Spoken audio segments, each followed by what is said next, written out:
Bonjour, je m'appelle Sarah, je suis au collège Noël du Fail et je suis en 3e.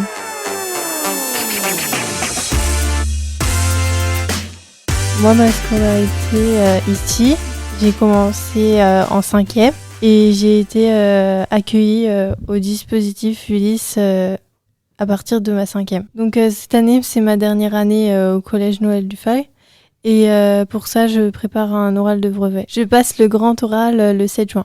Et le grand sujet que je vais aborder à mon oral, l'orientation, la MFR à Gauvin. J'aimerais bien aller à la MFR de Gauvin, faire 2 stages et 2 semaines en école. Et à l'issue de ces années en MFR, quel diplôme tu vas préparer ?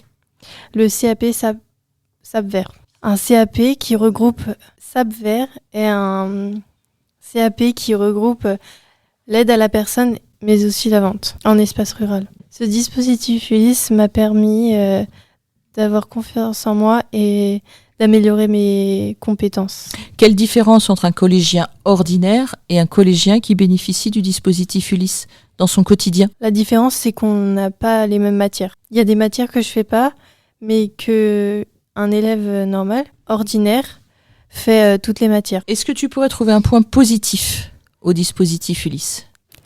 Oui, je pourrais reprendre un point positif, ça serait d'avoir repris confiance en moi et de m'avoir aidé pour mes compétences. Est-ce que malgré tout, même si tu as l'air très enthousiaste, est-ce qu'il y a un point négatif ?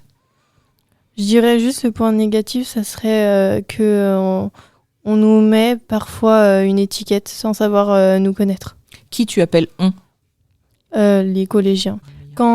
Quand on va vers un groupe de jeunes et qu'on veut être amis avec eux, ça peut être compliqué car quand en fait on devient amis et qu'au bout d'un moment on leur annonce qu'on est en Ulysse et tout ça, et ils n'ont pas l'habitude et ils nous repoussent.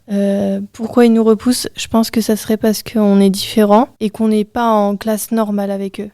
Je dirais pour quelqu'un qui vient d'arriver en Ulysse, qu'il se fasse confiance et que l'Ulysse elle est venue là pour l'aider, la faire évoluer et non pour pas l'aider et la faire redescendre.